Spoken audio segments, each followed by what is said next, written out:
for the speakers. And during the discussion time, we will get to as many of the questions as we can.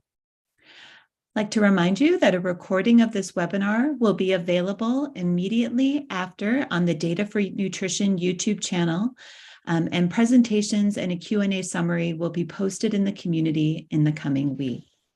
This meeting is being recorded. So just to remind you that the Data for Nutrition Community of Practice provides members with opportunities to share knowledge, experience, and questions relative to strengthening the nutrition data value chain. And we encourage anyone who would like to share to reach out, and we can explore the opportunity of you also presenting a webinar. We're excited to have today's moderator be Dr. Yusuf Kaita. Dr. Kaita is based in Bamako, Mali, and he is a part-time consultant with C4N NIPN and serves as the focal point for Burkina Faso and Zambia. He also has a long history of working on data and health system strengthening projects. Dr. Kaita?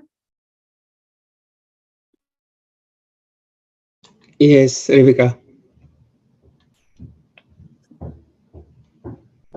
Thank you, Rebecca, and good morning, good afternoon, everyone.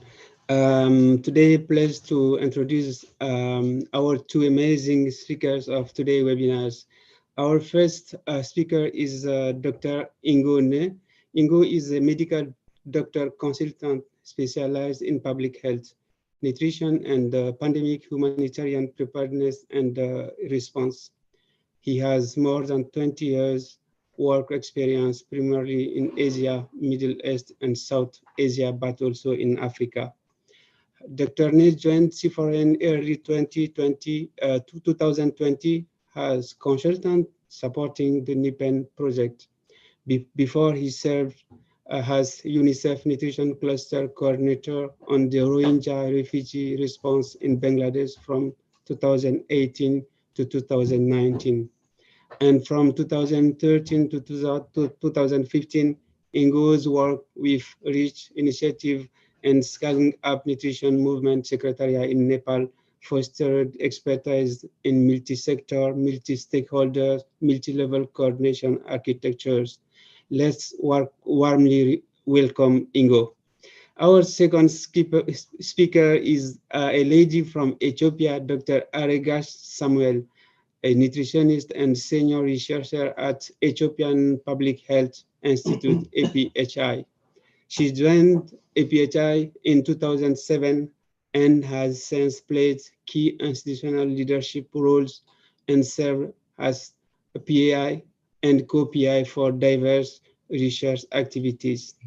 Since 2019, she served as NIPN coordinator in Ethiopia while collaborating with other nutrition-related projects at APHI.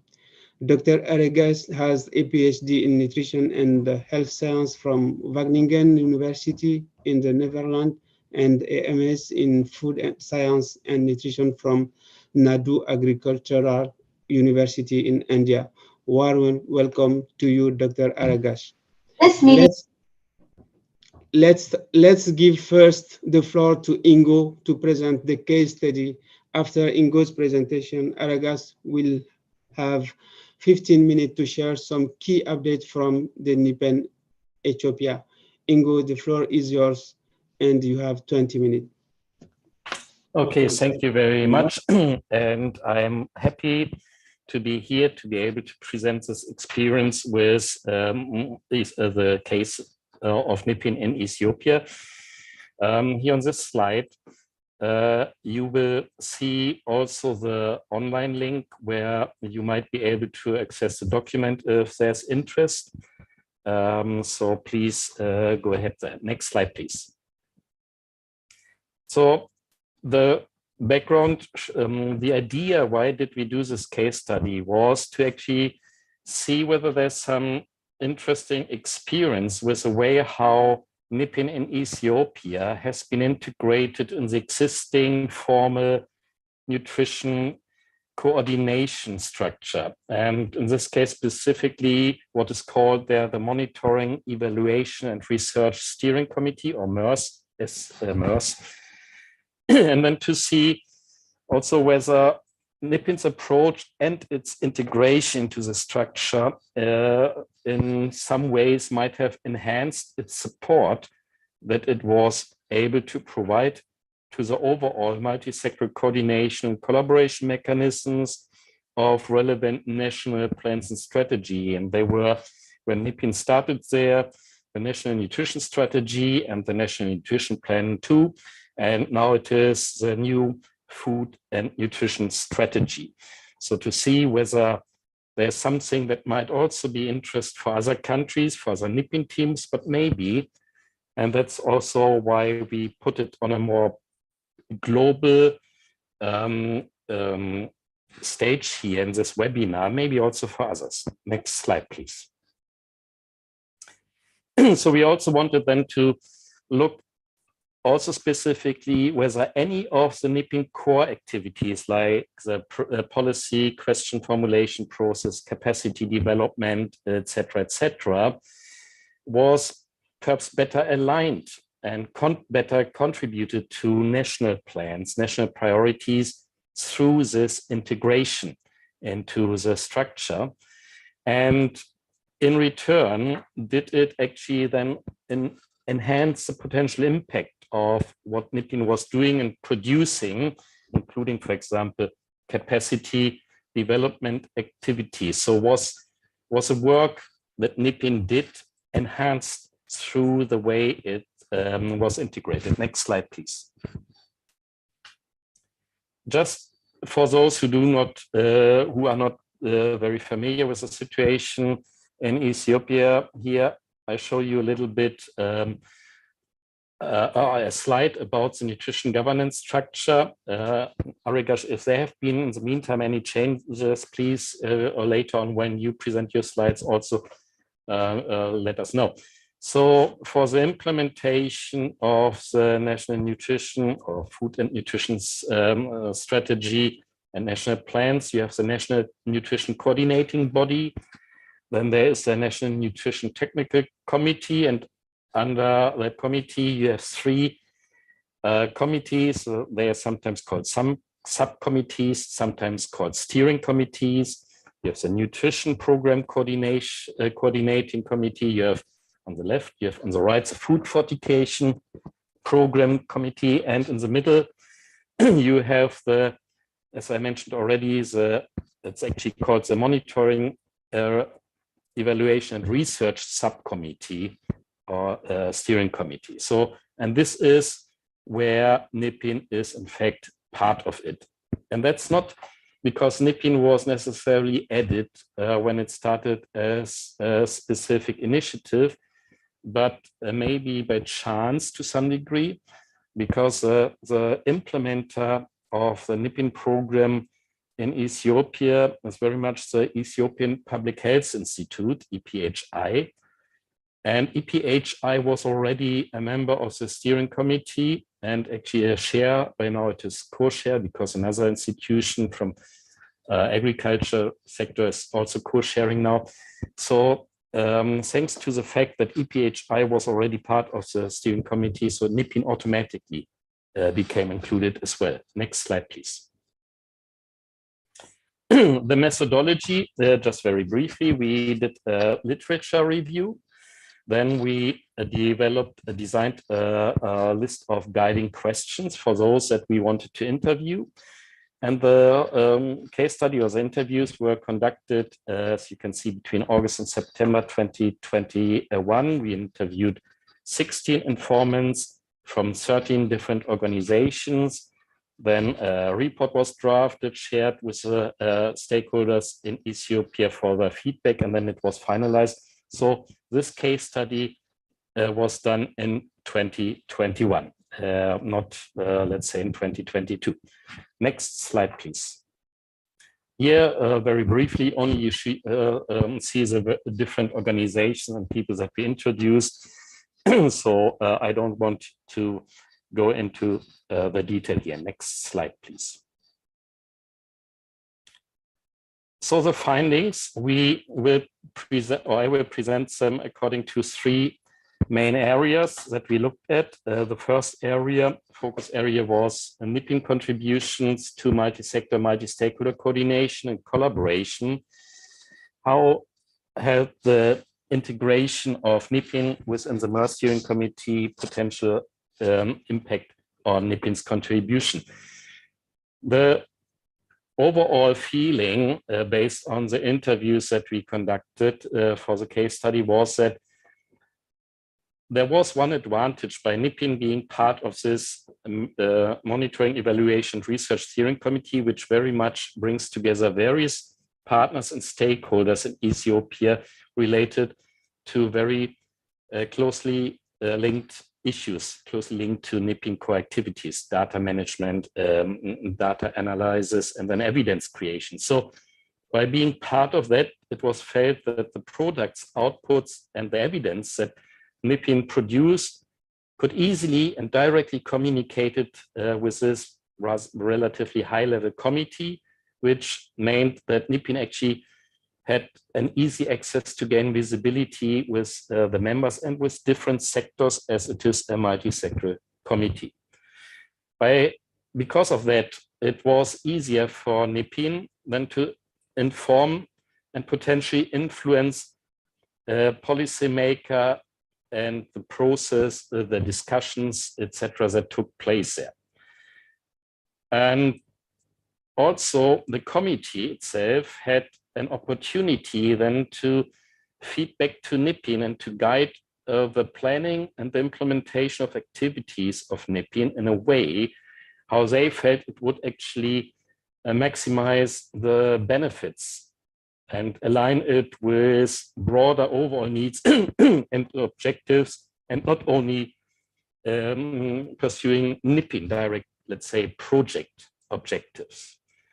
So therefore, it was felt that NIPN products could also be designed in a way that it met really specific needs and also demands that existed, not only for NIPN, excuse me, but also for the implementation of national plans of action on nutrition. And in Ethiopia, it's called different, but we use this NPAN here because in many countries, it's actually called NPAN. So by its integration to this committee, it was felt that it really had to make the contributions of NIPN more relevant and valuable. Next slide, please.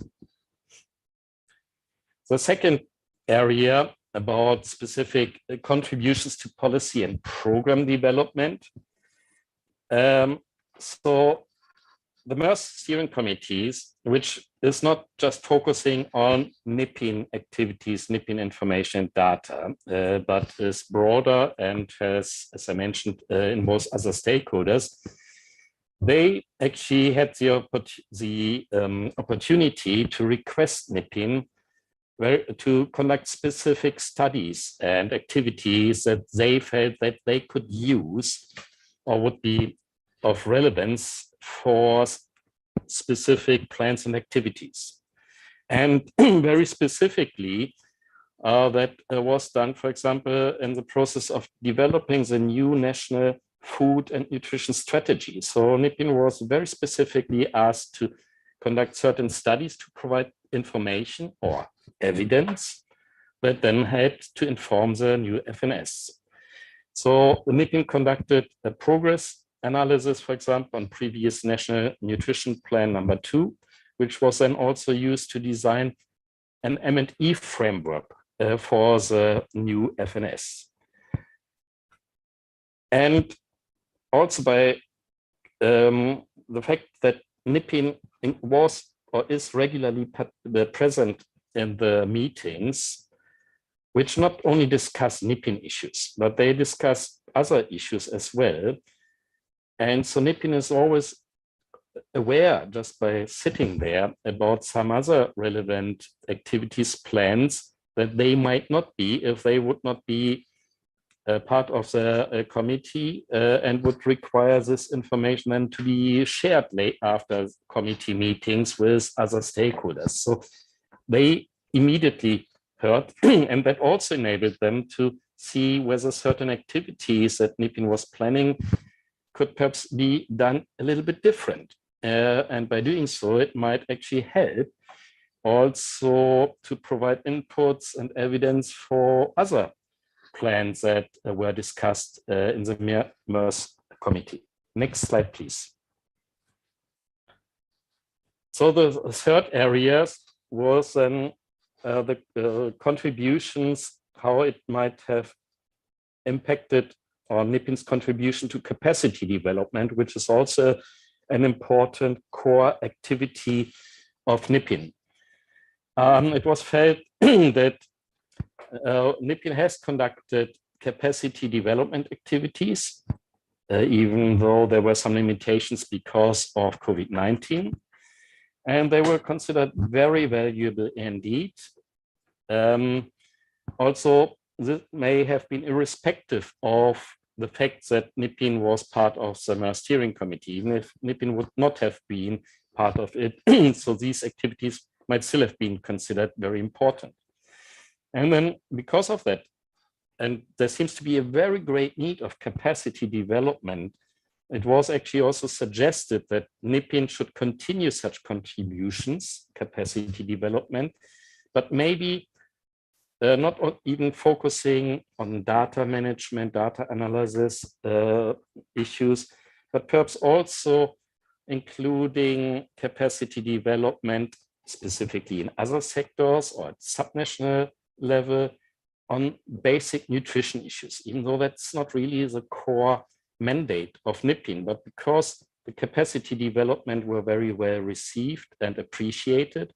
So this suggestion came up, indicating that there's a great need still on capacity building in various areas. Next slide, please. And so challenges and recommendation.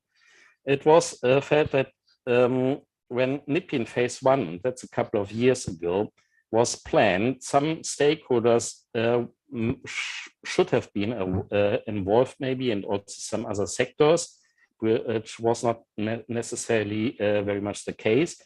And if that would have been done, it might have also facilitated the participation of other sectors in activities of NIPN, which might have also made the work of NIPN even more effective. And there was a recommendation to do more outreach, also maybe in the planning of phase 2.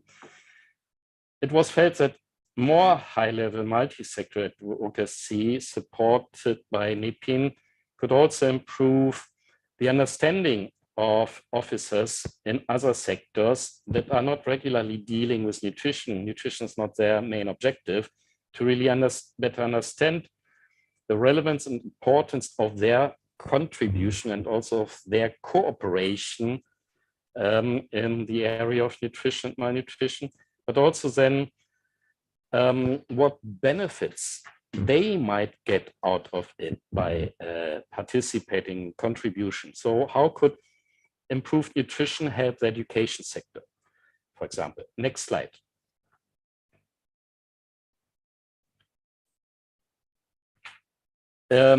So it was felt that it might still be valuable for NIPN to strengthen outreach, communication, collaboration with other sectors that are maybe less involved yet. Health, agriculture, and WASH are already very much involved, but maybe still to continue to communicate more with other sectors. And when it came to longer term sustainability, the feeling of ownership, it was felt that there may be, because NIPN was visible from the very beginning at this rather high-level committee, an increased sense of ownership of what NIPN has been doing and visibility. But that does not automatically mean that there's already an agreement because of that, how they might then take on the work and enable the continuation of NIPN in future and the multi-sector aspects. So despite this high level of acceptance and appreciation of NIPN's work, significant processes are still necessary to ensure long-term sustainability. Next slide, please. So broader recommendations now maybe for other countries, again, for the 3 areas, means wherever possible, NIPN should be integrated in existing high-level coordination platforms because it increases opportunities, actually it makes it easier to influence policies, strategies, and programs. NIPN should invite relevant sectors and stakeholders not only to events, seminars, and what they're doing, but also involve them more actively from the very beginning in its work and also in the planning of what they are doing. Next slide, please. NIPN should also shorten maybe the implementation timeframe for activities to ensure that they remain relevant. The policy question formulation process was mentioned. It took a long time to really reduce it from a couple of hundred or many questions to a number that was feasible and for which also data were available. So it was felt this has to be shortened. And to ensure that the evidence NIPN is created is really of practical use for program planners and not only for academics, not only for scientific publications. Next slide, please. So it was felt that capacity needs assessment and other capacity development activities should widely target other sectors as well, very importantly. And it should not be only limited to data management and policy development, but as mentioned before, perhaps to also strengthen basic capacities where needed. Next slide. So this actually is already, I finished my presentation and I see a big smile in Yusuf's face. So now, because as I mentioned, this case study was done and finished, completed in 2021. Now we have 2023. There might be some relevant and interesting information also for other NIPN countries or for other countries and development that took place after. And Arigash will now present the next slides to give an update about this information after 2021. So I think we have to go back one slide, because it should be slide number 21. Okay, yes, capacity development, sorry. Arigash, maybe I hand directly over to you. And again, thank you for listening to my presentation. Arigash, over to you.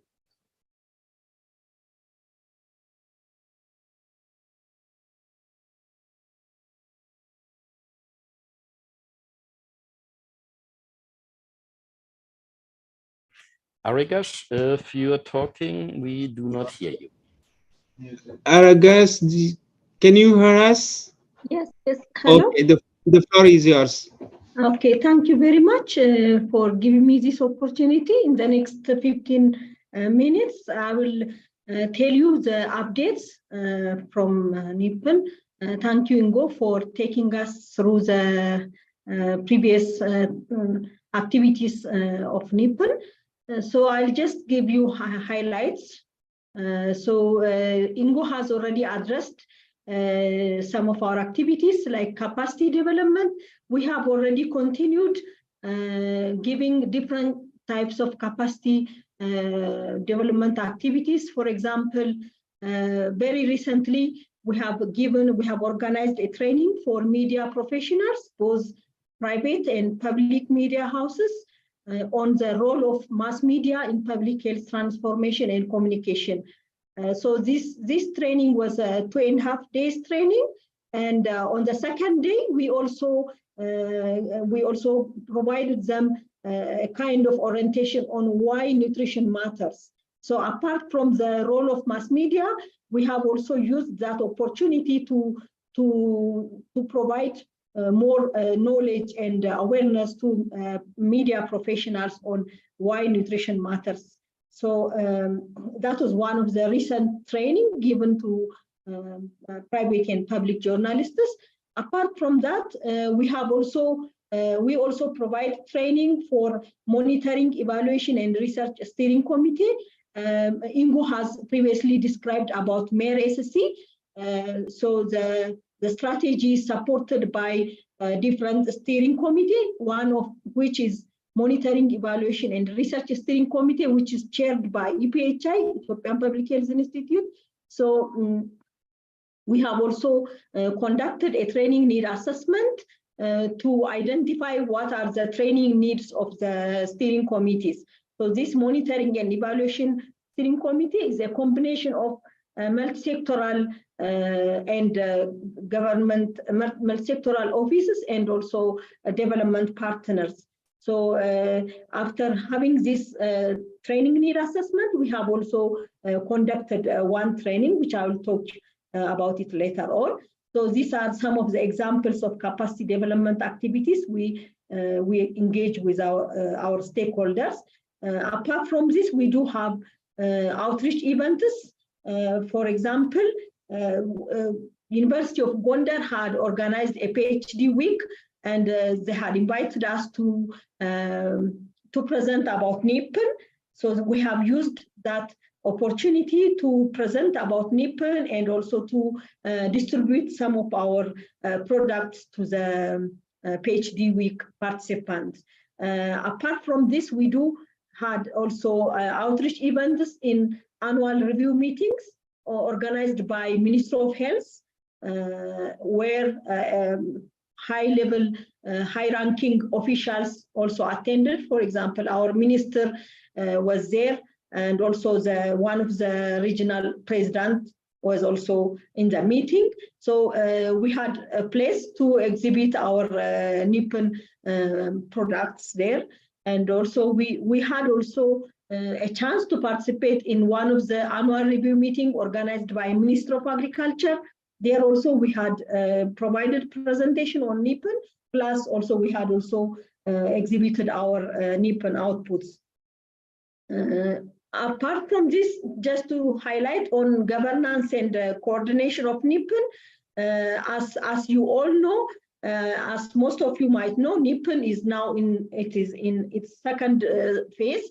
So transitional workshop from NIPN 1 to NIPN 2 was conducted in June 8 and 9, where we had also a chance, an opportunity to invite stakeholders from different sectors.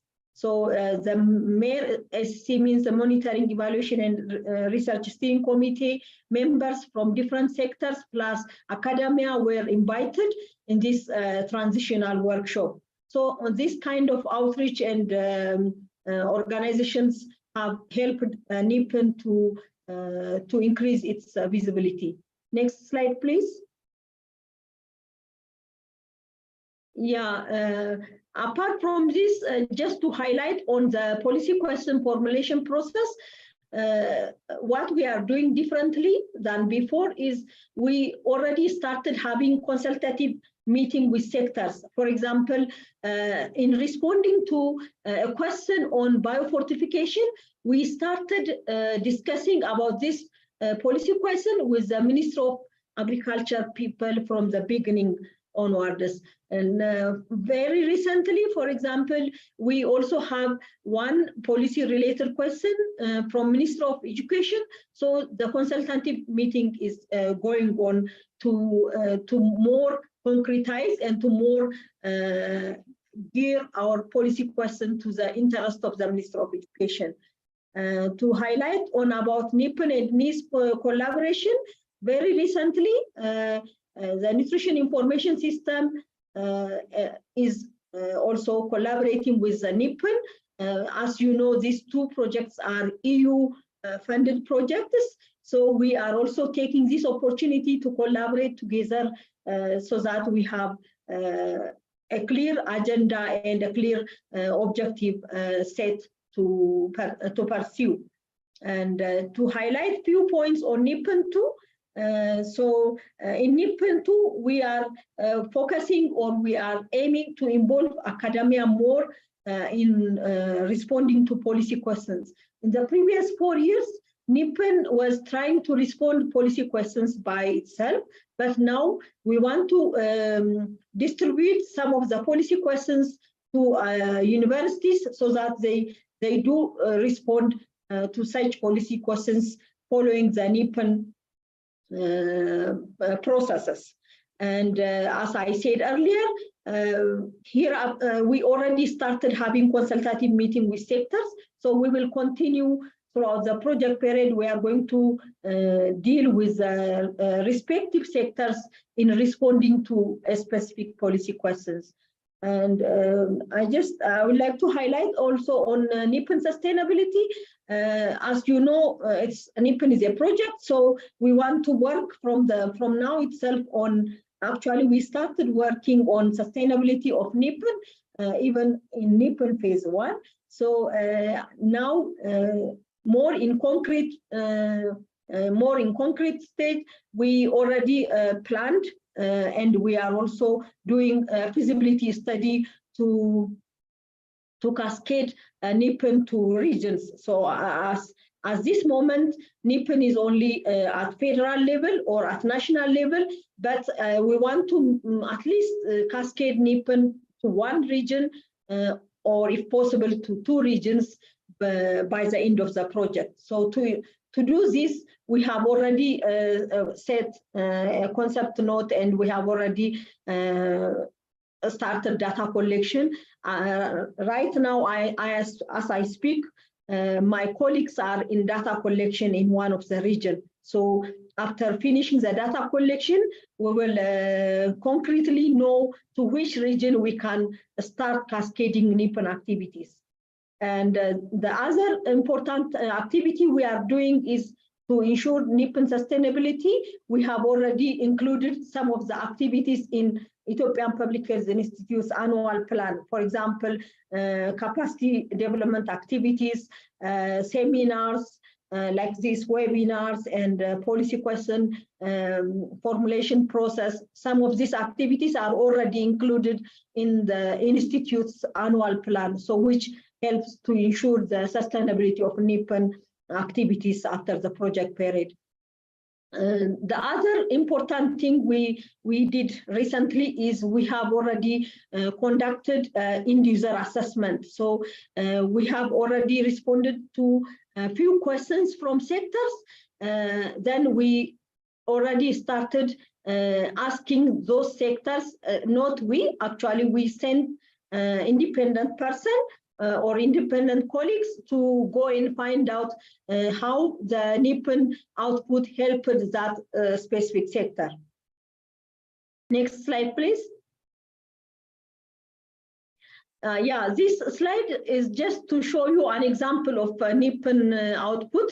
On the left side, it is a letter which was brought to EPHI from Ministry of Trade and Regional Integration, asking for requesting for information. So on the right side, it's a screenshot of NIPN output, which is already available on our website. So the question was to provide them a response on the consumption of edible oil, wheat flour, and sugar in Ethiopia at regional level. So this was already responded, like we have replied to the sector, and we have also put the research brief on our website. Next, please. Yeah, this is my last slide. So here I just wanted to highlight a bit about NIPN AC Advisory Committee and MER-SC. So our NIPN Advisory Committee is a dedicated advisory committee who conducts meeting twice a year. For example, very recently in December 20, we had our last NIPN meeting. As you see, our NIPN Advisory Committee is comprised of 7 voting members, from Ministry of Health, Ministry of Agriculture, Ministry of Education, Ministry of Water and Energy, and we have also representative from development partner. This time is UNICEF, and we do have a big government initiative called Sakota Declaration Program. We have representative from this big initiative, and also we have representative from EPHI. So these 7 members are voting members of advisory committee. We do have 2 non-voting members from EPHI, myself, and also from IFPRI. So this is a composition of NIPN advisory committee. The advisory committee meets twice a year, and they do discuss on important issues, and most of the time they provide us high-level guidance on the policy questions and even on NIPN outputs. On the right side, I just wanted to highlight about the monitoring, evaluation, and the research steering committee. As I said earlier, this is multisectoral committee comprised of from different sectors, different signatory sectors. The new update on this steering committee is the TOR, the terms of reference, is updated or modified after the endorsement of the National Food and Nutrition Strategy. So how NIPN is linked with MER-SC is NIPN, the fact that NIPN is hosted by EPHI has given a good opportunity for NIPN to collaborate very well with the MER steering committee. So this committee meets every quarter. So NIPN technically and financially supports the smooth going of these meetings. And we use this opportunity to update the steering committee on NIPN progresses.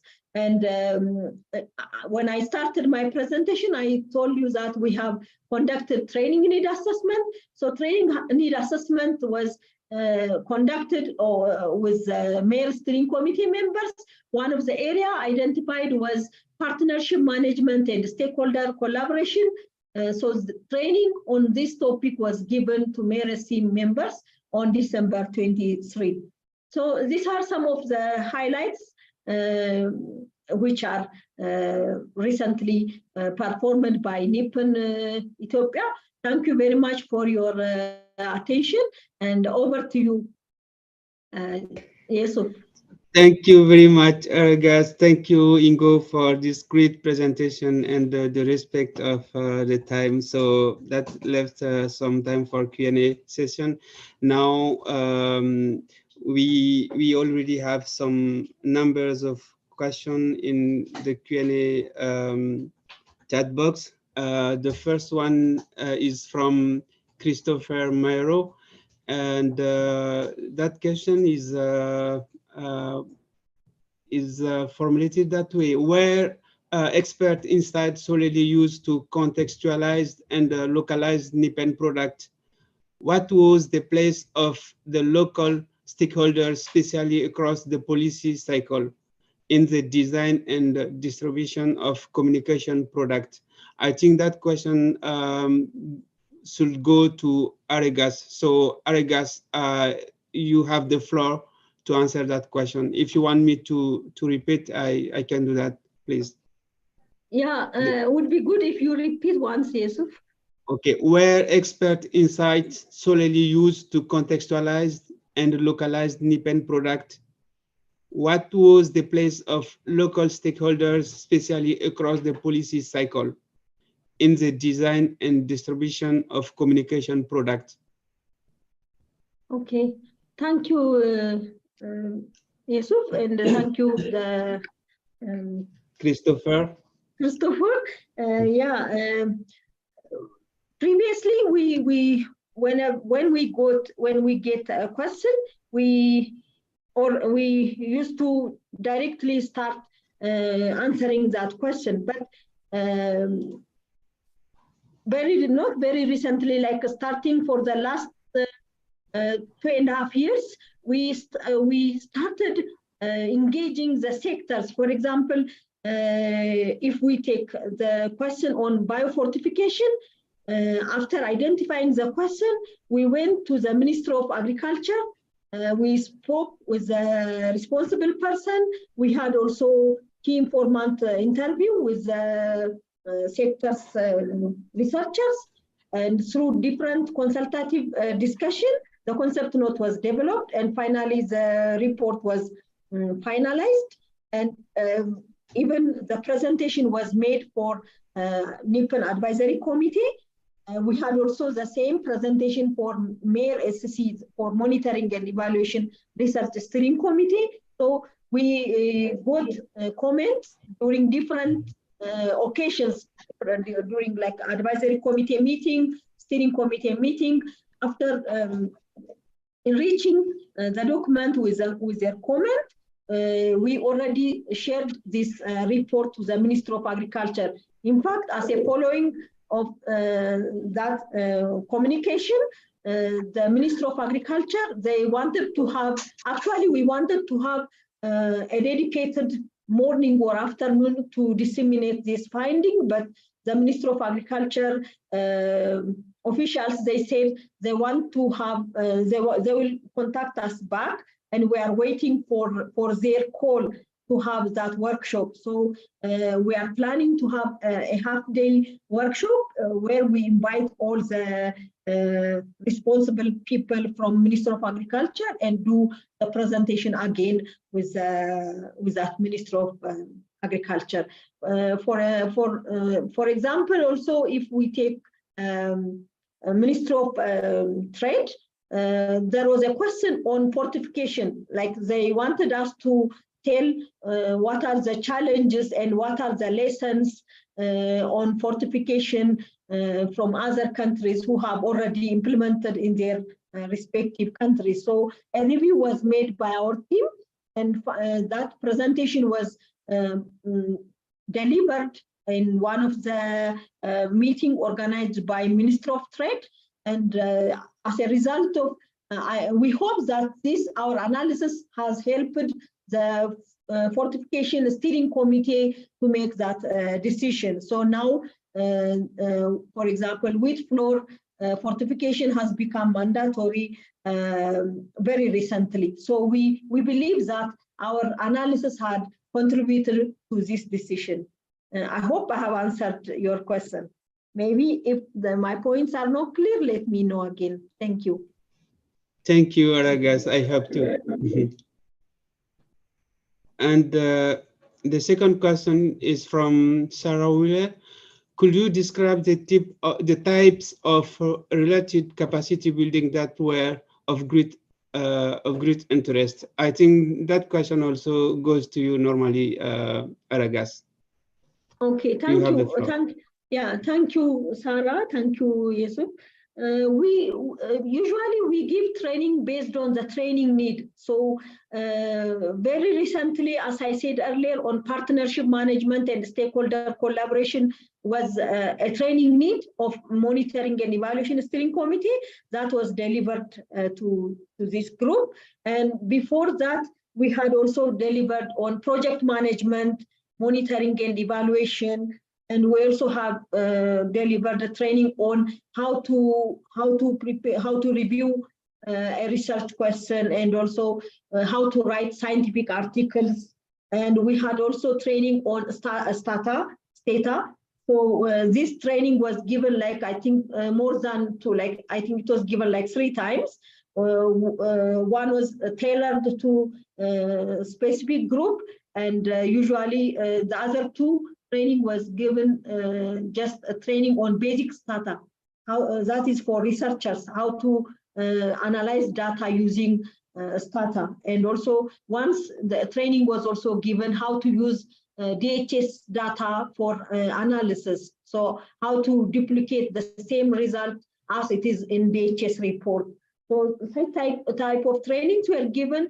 And for example, for media, we had 3 trainings like in different time. The recent training was the role of media in health and nutrition reporting. So usually the trainings are based on the need of the participant. I hope I have answered. Thank you, Aragas. And the second one is from Mohamed Agbendes. What are the pros and cons of locating the NIPN into health sector, particularly in public health research institute? How the multisectorality of nutrition is considered in this framework? I think I can give the floor to Ingo to answer that question. Ingo, the floor is yours. Yes, thank you very much. Let me perhaps start with the problems because that's easier. Usually one of the big problems is if you have an initiative like a NIPN that's supposed to support and facilitate multi-sector coordination, collaboration, have it within one line ministry is often a very big problem to begin with in many countries, because other line ministries do not necessarily feel that they have to respond to invitations or, let's say, to participate actively in work that is shared, organized, and planned by other line ministries. And for example, in some countries, therefore, NIPN is not located within the health sector. In Lao PDR, for example, the policy analysis unit and the data analysis units, they are both part of the Ministry of Planning and Investment and not the Ministry of Health, because the MPI, while it is also a line ministry, but it's a very special ministry because it has money and it can allocate funds. So they have a different power when it comes to coordination, multi-sector coordination. But the case study was also not about the impact of NIPN on multi-sector coordination by being part of EPHI, but it was a focus because there are, for example, those limitations. This MER steering committee, that was the main focus point, as NIPN through the EPHI as part of that committee. So that actually then moved it out of those limitations, being part of one line ministries and then trying as part of this line ministries to bring others together. Now it is now part of a multi-sectoral higher level committee. And that actually then compensated some of these limitations being part of a line ministry. Of course, it's also important, as NIPN has a strong focus on data issues, data management, data analysis, data cleaning, and so on. You need to have a partner and an institution that has the capacities. And I think, therefore, that is then again the advantage and the pros of having a health sector research institute as a partner, because they have those capacities. You may not have to build a lot of capacities there as new. So I think that was an important pros of NIPN being included in a health sector related research institute. Maybe I stop here and hand back to Yusuf. Thank you, Ingo. The next question is from Mohamed Agbendes again. How NIPN Ethiopia is connected with the decision makers and support evidence-based decision making in various sectors, including private sector and trade. Floor to you, Aregas, to respond to that question. Okay, thank you, Yusuf. Yeah, NIPN, how NIPN Ethiopia is connected with decision makers. We can say that we have a dedicated NIPN advisory committee. I told you they are from 7 different sectors. So they are high-level officials. So they are assigned by their respective minister. So all the 7 people are assigned by their respective offices. So they are high-level decision makers. So that helped us to have easy access to decision makers. And the other is EPHI also is one of the signatory in one of the big research, national research institute. So we have like EPHI is chair for monitoring and evaluation and research steering committee. That also helped us to have easy access to different sectors. So these two platforms, the advisory committee platform and the monitoring, evaluation and research steering committee platform, has helped NIPN to have good access to decision makers. And just to add on what Ingo said earlier, by the way, EPHI was selected by European Union by their desk review. Like before launching NIPN at EPHI, European Union has already commissioned a consultant to do a review to identify which office is a right place to host NIPN. So that's how they came to agreement, or they came to decision of having NIPN at EPHI. So that has come also being useful, or it was a correct decision. I just wanted to add that on previous question. Thank you. Over to you, Yusuf. Thank you very much, Aragas. Mohamed still has a third question, but given the time issue, I will give opportunity to another participant. Manuel Ancelotti has this question. The NIPN team within API is quite large and currently supported by external NIPN 1.0 and the NIPN phase 2.0. For the sake of future sustainability and to maintain the NIPN core functions, do you expect to progressively incorporate those staff into the permanent API structure?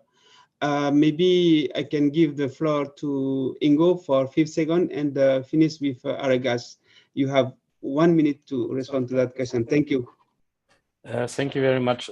I just want to quickly say this is sustainability is a very important aspect, and we have not only with Ethiopia but with every NIPN country for phase 2 at the beginning now really are working very cooperating very strongly to develop sustainability action plans, because specifically when it comes to sustaining human resources that are externally funded, can take a long time. You may have to request the creation of civil servant positions, and if it is within the Ministry of Health, like EPHI, you may have to go through EPHI administrative procedures, maybe Ministry of Health to get it approved, and then this position to be created, but it may even have then to go further to the Ministry of Finance.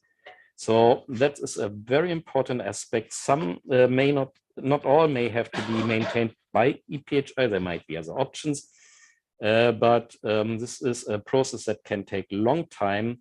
And we have already started working with Ethiopia, but also other countries to clearly identify all the steps that they will have to take to enable sustainability in 3 years. But maybe Aragas, over to you to add to this. Aragas, we have only 5 seconds to complement Ingo, please. Okay, stop me when the seconds are over. Thank you. That is a bit tough question. Now we, instead of working on incorporating staff to permanent EPHI structure, which is very resource intensive, because the NIPN staff is paid more than the government permanent staff. So we plan to have NIPN activities incorporated in EPHI activity.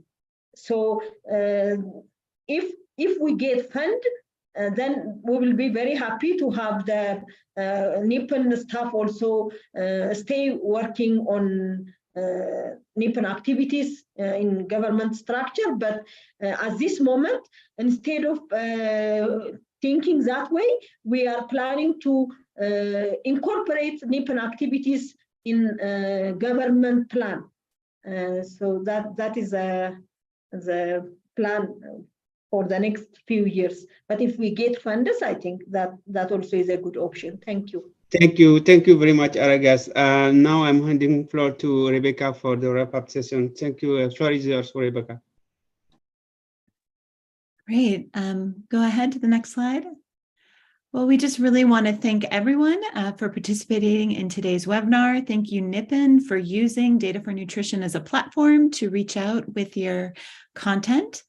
We want to say a special thank you to our moderator and to our speakers this afternoon. I just want to remind everyone that a recording of the webinar is available now on the Data for Nutrition YouTube channel if you'd like to share it with anyone. And then copies of the slides and a summary of the Q&A, including follow-up on some of the unanswered questions, will be shared on the webinar's group page in the coming week. We thank you for joining today's webinar. We encourage those who might want to use Data for Nutrition as a platform to share your own work to reach out, and we hope you have a great day. Thank you. Thank you. Thank you very much. Thank you.